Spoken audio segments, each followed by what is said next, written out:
In the 1980s, fantasy was making a bit of a comeback, with magical creatures and sorcery taking the spotlight once again. Except these movies never did too well at the box office. I mean, you had Willow, Labyrinth, Return to Oz, Dark Crystal, The Never-Ending Story. I mean, some of these had sizable audiences, but a lot of them ended up being financial failures. Except, every one of them ended up having a huge cult following years later. The same can be said for The Last Unicorn, the 1982 film that was produced by Rankin Bass. Yes, the people who brought you those stop-motion holiday specials made The Last Unicorn. I had never seen the movie until this Patreon request. I guess it always felt like a children's movie that came out before my time, and even then, when I was a kid, I never saw it, so I never really felt the rush to go see it. So, all these years later, does it satisfy? Directed by Arthur Rankin Jr. and Jules Bass themselves, this classic animation is about what else? The last unicorn in the world realizing that she is, in fact, the last unicorn. After overhearing some local hunters having a conversation about the subject, she journeys off to find any other unicorns that may still exist, and along the way she meets a fake magician and Molly Grew, who comes from a Robin Hood-like group of merry men. They find King Haggard, who may have a few secrets of his own. I've said this before, but fantasy was the genre that took the longest for me to get interested in. I just couldn't get a grasp on the meandering stories and sometimes random plot devices. The Last Unicorn is a perfect example of sporadic coincidences and happenstances.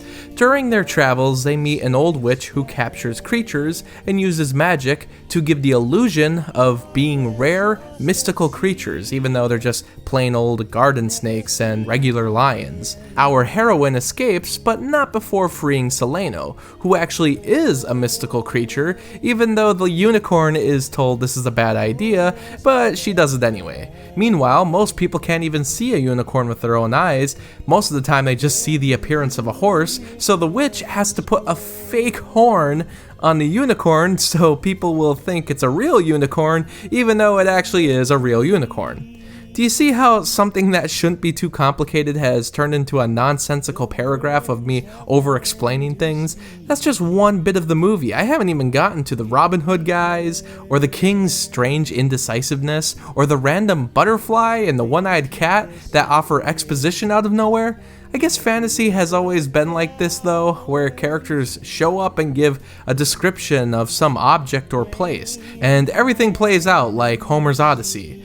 I'm way more fascinated by this kind of plotline nowadays. When I was in my preteen years, I guess I was just searching for more logic, but I've loosened up a lot in the past decade. However, this movie is pushing my limits. There's a portion of the runtime where the unicorn transforms into a human, and it's actually a bit heartbreaking how it all goes down, but once again, it feels like it's only done so the group has a way to get into the king's castle without being alerted to the unicorn's presence. It throws me for a loop, but the color palette keeps me engaged, and while this kind of pacing and screenplay isn't my cup of tea, I can understand why there's such a strong connection with the fans, especially when you see the metaphors and parallels to real-life events. I think this would have been an overall better time had they made things a little tighter and shorter. It's not a long film, but it feels long due to the padded conversations and extended sequences. There's this really long scenario with a skeleton who can answer the group's questions, but it goes on, and it's amusing that none of the characters have any reaction to the skeleton, who not only talks, but drinks invisible wine. That has to get at least a smirk from someone in the cast. It's too bad that the voice acting doesn't do much for me either. With such greats as Alan Arkin, Mia Farrow, and Angela Lansbury, I was expecting a home run for vocals, but they come across as bland and uninterested. Jeff Bridges plays the prince, and it's so awkward and plain. It's as if they have no idea how to emote their voices. This was probably one of the first major instances of famous actors taking on animation roles rather than longtime voice artists, something that has become the norm in Hollywood. It was kind of unprecedented at the time, so they didn't have much to build upon or live up to. The only exception is Christopher Lee. This man is just too good at delivering a monologue, so his performance as the king is top-notch, along with that creepy character design. That's another thing, the character animation is distinct and unique, even though everyone has this crazy hair thing going on. For the time period, I can't think of any animation films that look quite like this, and for Rankin Bass of all people to pull this off without a low-budget feel, that's an accomplishment.